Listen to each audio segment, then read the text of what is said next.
Hello everyone, my name is Sean and I'm a master's student from Dalhousie University in Nova Scotia, Canada, and I'm the MoCap team in the CopterHack 2023 competition with a project that focuses on integrating the motion capture system with the Clover platform. Now before I give more information on my project, I'd like to just give an overview about myself.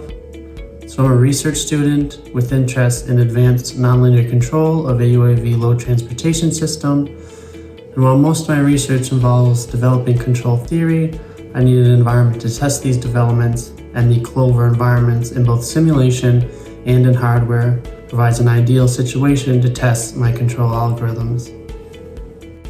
For my research, I constructed a rigid gripper mechanism that was attached to the bottom of the Clover used for aerial load transportation tasks.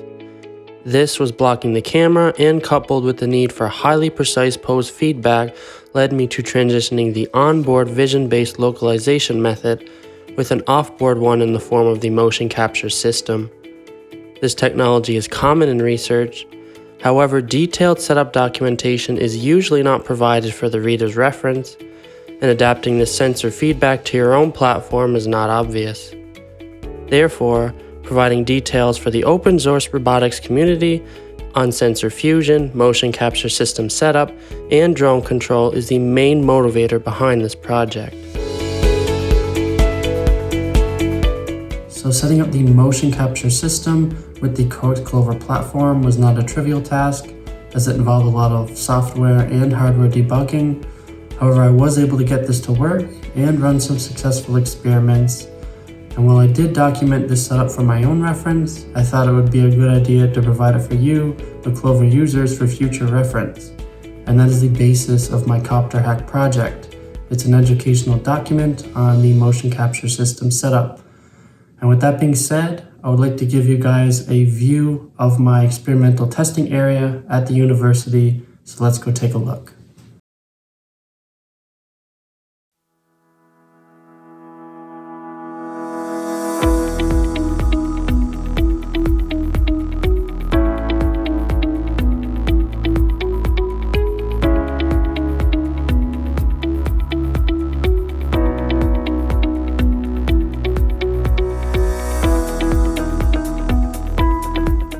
In the lab, we have a wide variety of robotic hardware.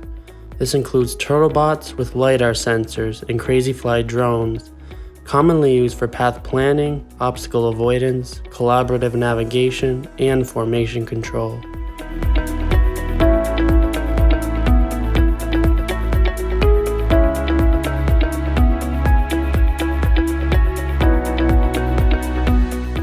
We also have two 7 Degree of Freedom Franca Amica Panda robotic manipulators, or intelligent cobots used for dexterous and cooperative manipulation and human-robot interaction. For me, we have two Clover drones with a rigid gripper used to test nonlinear controller development for aerial load transportation. They both run the PX4 flight stack, offering an open source software that is modular in structure, allowing for easy integration and modifications. Applications like Q-Ground Control and Mavros allow me to communicate with the flight controller from a ground station and the onboard computer, where time-synchronized data transmission can be handled using the Mavlink protocol.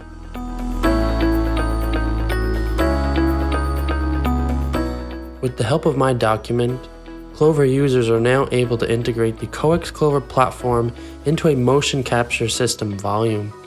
This sets up an environment offering endless opportunity for learning and development in the field of robotics.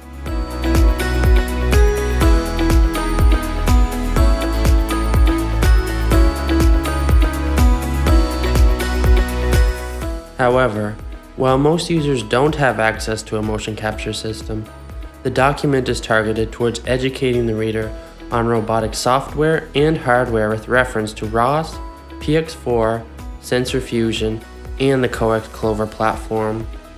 Therefore, the examples can be applied by anyone with a Clover drone or a gazebo simulator, with information helping all open source robotic developers.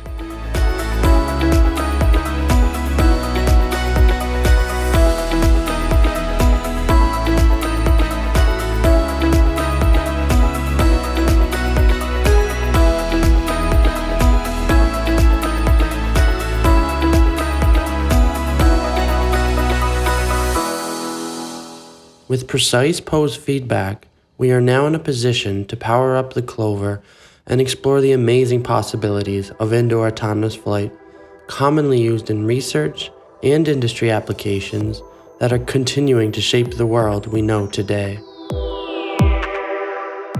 Examples include pick-and-place tasks, which are revolutionizing the delivery service industry by transporting consumer deliveries, urgent medical supplies, and commercial cargo, to name a few. They are also pushing for Industry 4.0 by providing rapid and flexible logistics solutions for facility operations.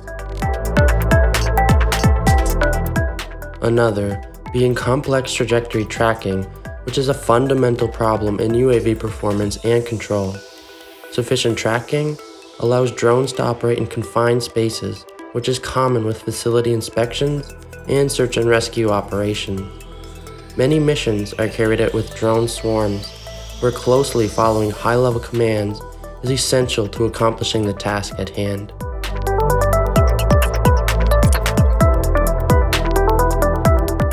All of the previous examples fall back on the performance of low-level control, where auto-tuning using the adaptive PX4 control module is possible with details outlined in the educational document. Likewise, understanding UAV control is important for optimizing drone performance in all industry sectors.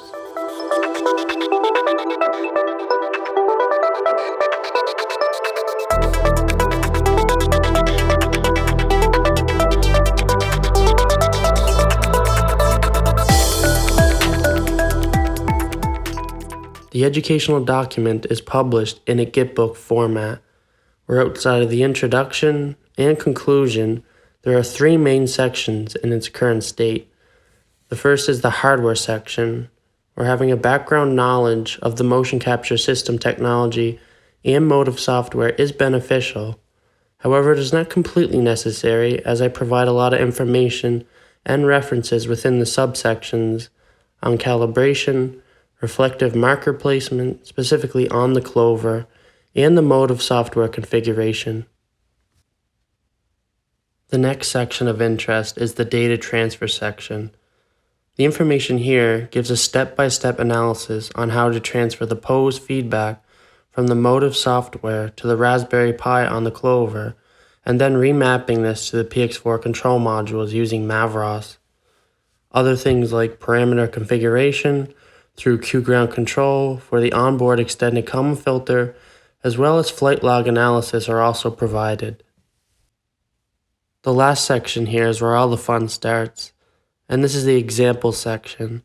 The main ideas include a complex trajectory tracking example, along with using the AutoTune module with the PX4, although I include other sections to help the user understand offboard control, as well as a section on how I modified the simple offboard module to include feed-forward control and how that can improve or hinder tracking performance depending on how the trajectory is generated. There is another extra section at the end here that is a work in progress. During my research, I wanted to test my robust controller on the flight controller with hardware-in-the-loop simulations. I got it to partially work. However, it still errors out most of the time with time and data synchronization issues, so I'm still working on this configuration. And as the end of my project, I'm glad you made it through this video, and I hope you enjoyed the resourceful content as much as I did. I would like to thank COEX for helping me achieve my goals from a technical point of view, and there is so much room for improvement, where I'd like to add many other features, including improved trajectory generation and other high-level command modules. And with COEX having a primary focus on open source education, it provides a community-based platform where I can share these ideas with you.